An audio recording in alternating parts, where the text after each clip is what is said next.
निरंतर भजन का प्रयास करना और भगवान की कृपा के भरोसे रहना। बड़े बड़े मुनीन्द्र जन इसी प्रयास से और इसी भगवद आश्रय से दीन बंधु भगवान को प्राप्त हुए। नहीं तो मन बार बार विषयों में जाता है, रिश्ते नातेदारों में जाता है, रुपया पैसा संसार में जाता है। अगर इसे प्रयास करके भगवान में नहीं लगाओगे तो ये नहीं लगेगा। कभी कभी मन के ऊपर बहुत गुस्सा आती है कि 10-10 वर्ष 20-20 वर्ष हो गए, तुझे समझ भी है ये कि संसार झूठा है, तुझे ये भी समझ है कि ये मैं नहीं भोग सकता, फिर क्यों जाता है? फिर निरंतरता में तो अंतर क्यों ला रहा है? भगवान की तरफ चल। और जहां जलन कस के हुई तो इसके लिए यही कोड़ा है, हृदय में जहां जलन होती फिर भाग के भगवान के चरणों में लग जाता है। अगर हम ऐसा कहेंगे कि चलेगा, हम तो भगवान के सहारे हैं, भजन हो चाहे ना हो, तो आप ये समझ लो पूरा जगत भगवान का रचा हुआ है, सब पर भगवान की दया कृपा है। लेकिन सब नरक जाते हैं, सब दुर्गति को भोग रहे हैं। बच वही पाता है जो भगवान के लिए अथक प्रयास किए हैं। भगवान के लिए प्रयास, निरंतर नाम जप, भगवत कथा सुनना, भगवत कथा गान करना, भगवान नाम कीर्तन सुनना, भगवान नाम कीर्तन करना, निष्काम भाव से समाज की सेवा करना, ये प्रयास पे प्रयास कर तो भगवान की कृपा उसको वर्ण कर लेती है। कृपा सब पर है पर वर्ण किसी किसी को करती है। तो वो किसी किसी में कौन है जिस पर कृपा उतरती है? वो है अथक प्रयास करने वाला, आलस्यहीन प्रमादहीन साधक जो निरंतर भगवान में चित्त को जोड़े है। वे समस्त जगत के आत्मभूत दीन बंधु मेरे अपराधों को भूल जाएं और आज कृपा करके मेरे नेत्रों के सामने हो। दृग्गोचरो भवतु मेद्य सदीन बंधु, हे दीन बंधु मेरे दृग्गोचर हो जाए। जगन्नाथा स्वामी नयन पथगामी भवतु में, हे जगत के नाथ आज मेरे नेत्रों के सामने आप आ जाओ, मेरे नेत्र आपको देख ले। यन्नाम कीर्तन परहा स्वपचोपि नूनम हित्वाखिलम कलिमलम भुवनम पुनाति। जिन भगवान का नाम कीर्तन नीच चांडाल को भी परम पवित्र जगत बंदनी बना देता है। इन बातों को पकड़ो, केवल कलयुग में भगवान का नाम ही मंगल कर सकता है और कोई योग नहीं। जैसा खान पान वायुमंडल अपवित्र चल रहा है, इसमें एकमात्र कलयुग केवल नाम अधारा, सुमिर सुमिर नर उतर ही पारा। इस संसार समुद्र से पार जाने के लिए सुदृढ़ नौका भगवान के चरणों का आश्रय लेकर नाम जप करना। यन्नाम कीर्तन परहा स्वपचोपि नूनम। नीच चांडाल भी जिनके नाम का कीर्तन करके अपना परम हित कर लेता है। हित्वाखिलम कलिमलम भुवनम पुनाति। अपना ही कल्याण नहीं कर लेता, भुवन के भुवन को पावन कर देता है। जैसे नाम ध्वनि हो रही है अपने यहाँ, वाणी जी का गायन हो रहा है, हर समय चलता ही रहता है। तो ये परम, एक तो परम धाम वृंदावन और दूसरे नाम वाणी जहां श्याम श्यामा तहां, नाम वाणी सुनत श्याम श्यामा सुबस, नाम वाणी निकट श्याम श्यामा प्रगट, श्याम श्यामा प्रगट विराजमान यहाँ है। यहां बैठते ही आपको शांति मिलेगी, निर्विकारता बढ़ेगी, भगवत भाव बढ़ेगा। भुवनम पुनात मम भक्ति युक्तो भुवनम पुनात हित्वाखिलम कलिमलम भुवनम पुनात। कलयुग का एक प्रभाव है, वो बुद्धि को मलिन करता रहता है। जैसे गर्म हवा चलती है तो गर्म हवा सबको लगती है, ऐसे युग धर्म है। शराब, मांस, व्यभिचार, जुआ, चोरी, हिंसा, इनमें प्रीति होगी, ये अच्छे लगेंगे सबको। ये कलयुग का प्रभाव है। अगर कोई बच सकता है तो नाम जापक बच सकता है।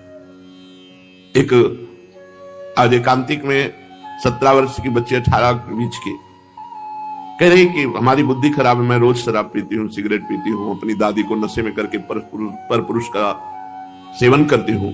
बच्चे हो अभी, और ये एक बच्ची की नहीं, ये सैकड़ों बच्चों की यही हालत हो रही है जो अपने जीवन से बहुत दूर भाग रहे हैं। ये जीवन अंधकार की तरफ जा रहा है, घोर पतन की तरफ जा रहा है, नरक की तरफ जा रहा है। कामा क्रोधा तथा लोभा, ये नरक के साक्षात द्वार है। और ऐसे आचरण, तो ये कलयुग बुद्धि को इसी तरफ घसीटता है। दुर्व्यसन, दुर्व्यवहार, दुराचार, ये उसका प्रभाव है। अगर नाम जप नहीं करोगे तो कलयुग का प्रभाव आपको ग्रसित कर लेगा। केवल नाम जप बचा सकता है। हाहाकार मचा है, सबको शराब प्रिय लगती है, सबको पराई स्त्री को भोगना अच्छा लगता है, पराया धन अच्छा लगता है, यही सब अच्छा लग रहा है। जुआ खेलो, गेम खेलो, नशा करो, girlfriend boyfriend live in relation नहीं तो ऐसे जैसे बने वैसे मार दो, हिंसा कर दो, भोग कर लो। ये नाम जप नहीं करोगे तो कलयुग का ये प्रभाव तुम्हें रौंद डालेगा। चूक हो गई तो राजा परीक्षित से अपराध करा दिया। और क्या, इतने बड़े महाभागवत जो गर्भ में भगवान का साक्षात्कार किए थे, वो श्रृंगी ऋषि के पिता के गले में मरा हुआ सर्प डाले। चूक है, कलयुग का प्रभाव।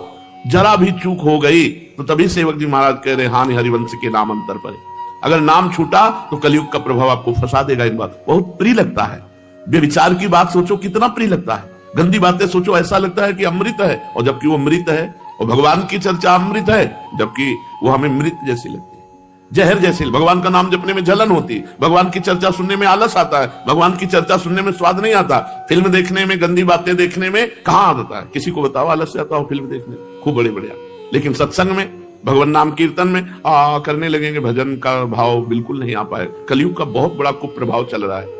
इससे बच सकते हो तो केवल नाम से बच सकते हो। ऐसे ऐसे प्रश्न आते हैं जिनको लिए नहीं जाते, पर लिखित तो होते हैं ना, बाद में बताते कि ऐसा प्रश्न आया था, हमने कहा नहीं। कितने गंदे गंदे बच्चों की आदतें बढ़ रही, कितनी गंदगी की तरफ बढ़ते चले जा रहे नए नए बच्चे। बूढ़ी दादी है, उसको बेहोश कर दिया, पराये पुरुष को बुला करके गंदे आचरण कर रहे। उनके जो झाला बाला सब रखे वो सब बेच का शराब पी रहे नए बच्चे। अब ऐसे हो रहा है।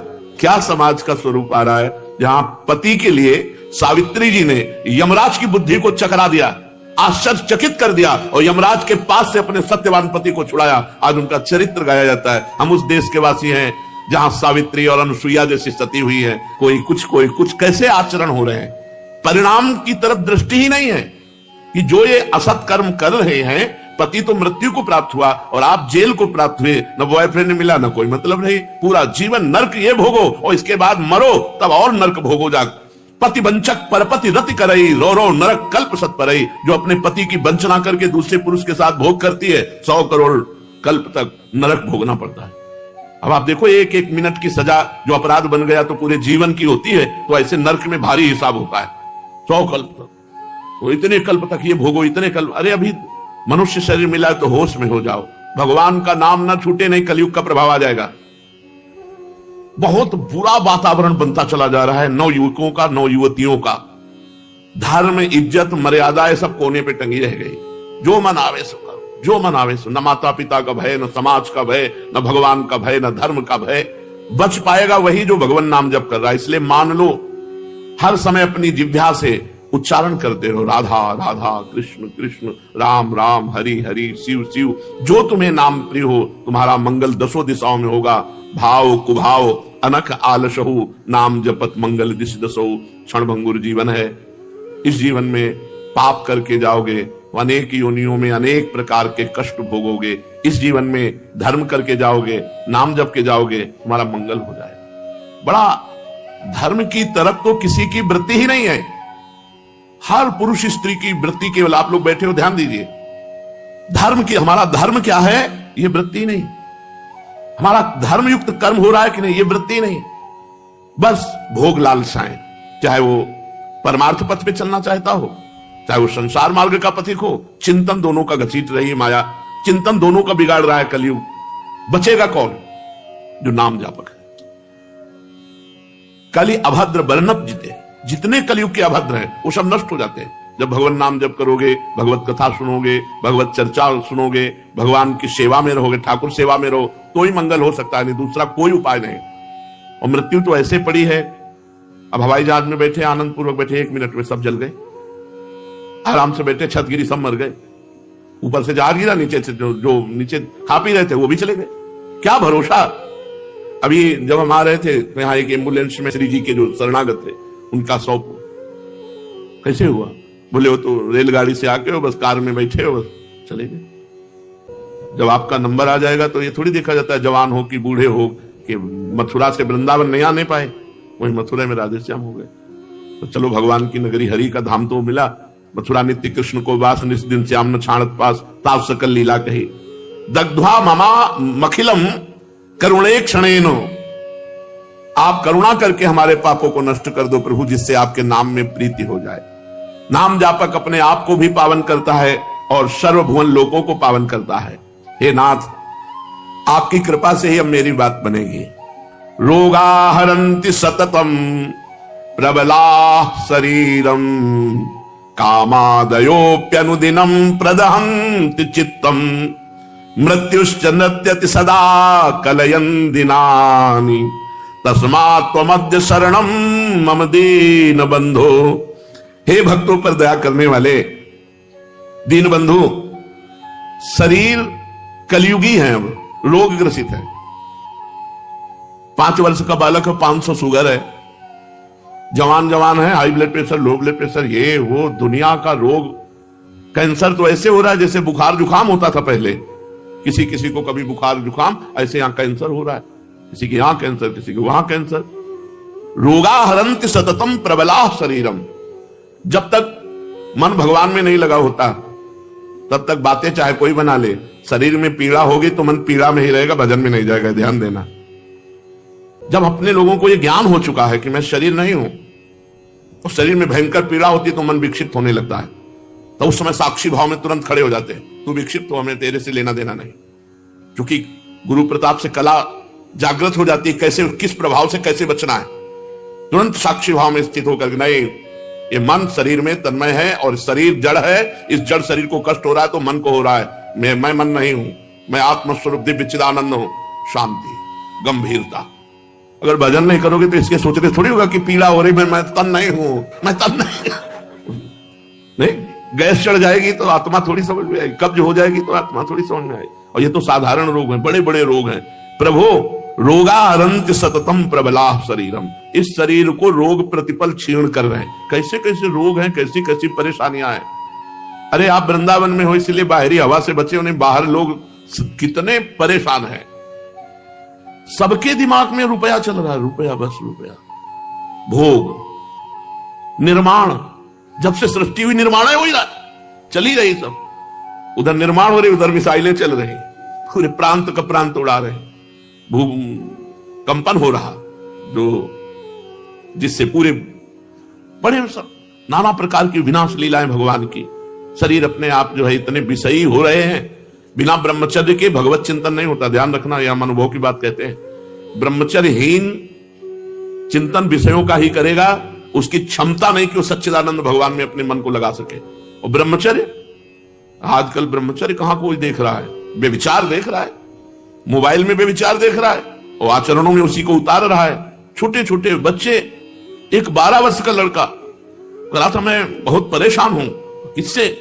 तो हमारे गर्लफ्रेंड और मैं हस्तमैथुन भी करता हूं तो इसलिए मैं बहुत 12 वर्ष के बच्चे हो, तुम्हारी गर्लफ्रेंड है, तुम्हारे गंदे हाथ। इतना गंदगी बढ़ रही कलयुग में, जब सुनने को मिलता है अपने को तब पता चलता है अपने तो गुफा में बैठे हुए, हवा भी नहीं लग रही। ये वृंदावन कृपा सिंधु है, अपने लोग इन हवाओं से कितने दूर हैं। जब दूसरे लोग बाहर ही आते हो तब केवल भगवान का सुमिरन, भगवान का चिंतन। नहीं तो कह रहे हे दीन बंधु, ये शरीर संसार में जो जन्मा, जन्म लेते ही मृत्यु पीछे मड़राने लगी और शरीर रोगों से ग्रसित होकर के शक्ति क्षीण कर रहा है और काम क्रोध आदि हृदय को जला रहे हैं। मृत्यु रात दिन सिर पे नाच रही। प्रभु हम क्या साधना करें, क्या उपाय करें? अब एक ही उपाय समझ में आया है, तस्मात् त्वमद्य शरणम मम दीन बंधु। हे मेरे दीन बंधु, मैं आपकी शरण में हूं। हे करुणामय, देहो विनश्यति सदा परिणामशील, चित्तम च खिद्यति सदा विषयानुरागी, बुद्धि सदा हि रमते विषयेषु नान्तस्, तस्मात् त्वमद्य शरणम मम दीन बंधो। प्रभु, ये शरीर प्रतिक्षण नाश को प्राप्त हो रहा है, रोज हम मर रहे हैं। बोले हैप्पी बर्थडे, 1 साल मर गया तुम्हारे जीवन का। तुम्हें बैठ करके भगवान का चिंतन करते हुए अंदर से परेशान हो जाना चाहिए। 1 साल जीवन का गया, पता नहीं आगे और जीवन है कि नहीं। वैसे क्रिया वैसे ही करते हैं, शोक वाली मोमबत्ती जला के बुझा देते हैं। जीवन की जो ज्योति है वो 1 वर्ष कम हो गई। अब पता नहीं कितने मिनट है, लोग हैप्पी मनाते हैं। हैप्पी का है कि हैप्पी? तुम्हारे पास से धनराशि कम हो जाए, छिन जाए, मान लो आपके पास 1 लाख रुपया है और आपके 50,000 जेब कट गई, तो आप क्या करोगे? प्रसन्न होगे? नाचोगे, उदास हो जाओगे, चिंतित हो जाओगे, आधी रकम गई। यहाँ ये भी पता नहीं कि आधा जीवन गया कि नहीं गया। अंदाज लगाते कि 80 तक तो जिएंगे, 40 निकल गए और 80 सेकंड का भरोसा नहीं। इसलिए कहते देहो विनश्यति सदा परिणामशील। इसका परिणाम है देह का विनाश। कितना भी खा पी लो, मोटा तगड़ा कर लो, प्राण निकले उतनी ज्यादा लकड़ी लगेगी, पर भूंज दिए जाओगे जला के। और खूब डंडा से हिला हिला के कि पूरा जलाया जाता कि बचने ना पावे। जब राख हो गई तो राख भी ना बचने पावे, फेंक दो धारा में, मिट्टिया मेट। देहो विनश्यति सदा परिणामशील। इसको जो बहुत प्यार कर रहे हो शरीर को, और इस शरीर के दुलार में मुर्गा मुर्गी खा रहे हो, बकरा बकरी खा रहे हो, ऐसे ही काटे जाओगे, ऐसे ही भूने जाओगे नरक में। और ये शरीर तो टिकने वाला है नहीं, क्योंकि परिणामशील देहो विनश्यति सदा। इसका परिणाम है विनाश। ये मरेगा, ये नष्ट होगा। इसलिए पाप कर्म मत करो।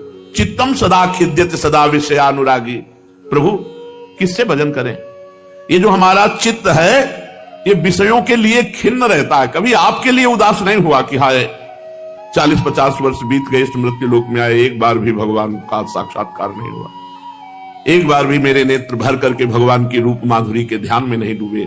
क्या जीवन, क्या धिक्कार जीवन, खोखला जीवन, कोई भी बात हमारे अंदर नहीं। हमें रोना आना चाहिए। चित्तम च खिद्यति सदा विषयानुरागी। चित्त तो हमारा खिन्न बना रहता विषयानुराग के लिए। बुद्धि सदा ही रमते विषयेषु। बुद्धि बस यही निश्चय करती रहती है, ये भोग मिल जाए तो सुख मिल जाएगा, ये भोग मिल जाए तो। इंद्रियों के भोग का ही निश्चय करने वाली बुद्धि है। हे प्रभु मैं आपकी शरण में हूं, हे दीन बंधु अपना भजन दे दो, अपनी शरणागति का प्रभाव दे दो। नहीं आयुर्विनश्यति यथा मघटस्ततोयम विद्युत प्रभेव चपला बत यौवनश्री वृद्धा प्रधावति यथा मृगराज पत्नी तस्मात् त्वमद्य शरणम मम दीन बंधो। प्रभु कष्ट की बात यह है कि कच्चे घड़े में जैसे पानी भर दिया जाए तो फैलने में देर नहीं लगती। जैसे अंजुली बांध लिया जाए कितनी जोर से, पर पानी टिकेगा नहीं। जैसे पानी का बुलबुला फूटेगा ही, जैसे पत्ते में लटकता बूंद टूटेगा ही, ऐसे ही आयुर्विनश्यति यथा मघटस्तथोयम विद्युत प्रभेव चपला बत यौवन स्त्री। जवानी बिजली की तरह आई और बिजली की तरह चली गई। कब जवानी चली गई पता नहीं चला। अभी ब्रह्मचर्य रक्षा का समय है, बॉयफ्रेंड गर्लफ्रेंड। आज भय नहीं रह गया, बहुत जरूरी है। बिना शासन के न राज्य चलता है, न परिवार चलता है, न घरवास शासन किसी का किसी पे है नहीं। ये बहुत दुर्भाग्य का विषय है कि बच्चे आज शासित नहीं हो। कहते माता पिता तुम अपना देखो हम देख लेंगे, बहुत हानि का विषय है। तो बोले जवानी बिजली की तरह आई और बिजली की तरह चली गई। जो जवानी में भजन नहीं करता वो कभी बुढ़ापे में भजन नहीं कर सकता। और ज्यादातर देखो जाके तो नौजवान उद्दंडता की जेल में मिलेंगे, क्योंकि जो अध्यात्म को स्वीकार नहीं करते उनकी बुद्धि अपवित्र होती है। अपवित्र बुद्धि पापाचरण करती है, पापाचरण करने वाला यहां भी दुख पाता है, परलोक में दुख पाता है। हे दीन बंधु वृद्धावस्था सिंघनी की तरह भागती हमारी तरफ चली आ रही। ऐसे अगर बचपन से जवानी में भजन नहीं किया, भगवान का चिंतन नहीं किया, धर्म से नहीं चले, तो बुढ़ापे में नहीं धर्म से चल सकते हैं। तो कह रहे हैं हे प्रभु आयाद व्ययो मम भवत्यधिको अविनीते कामादयो हि बलिनो निबला समाद्या मृत्युर्यदा तुदति मां बत किं वदेयम तस्मात् त्वमद्य शरणम मम दीन बंधु। हे भगवान मेरे पास, सही कह रहा हूं, आय से व्यय अधिक है। सब आय है छोटी और खर्चा है बहुत। चिंता सबके वही रुपया, यही माया की चाल है। माया की यही चाल है, आय 1 रुपया है और खर्चा 10 रुपया है। अब वो बेचारा चिंतित हो रहा है रुपए के लिए। सब चिंतित है, सब इंजीनियर हैं, पढ़े लिखे हैं, सब व्यवस्था है। इतनी चिंता, इतनी परेशानी। लोग इनको देख रहे होंगे कि 20 गाड़ी इनके पीछे चल रही, इतना फोर्स चल रहा है, बड़े सुखी होंगे। बड़ा दुख है। सुखी कौन है? जो भगवान के चरणों के आश्रित है। पक्का विश्वास मान लो, हरिवंश महाप्रभु के वचन, इहि परलोक सकल सुख पावत मेरी सो भैया कृष्ण गुण संतु। भगवद आश्रय भगवान की शरण में है तो यही परलोक सकल सुख पावत मेरी सो भैया कृष्ण गुण संतु। मान लो हमारी बात, राधा राधा राधा राधा, इस लोक में भी सुखी रहोगे, परलोक में भी सुखी रहोगे।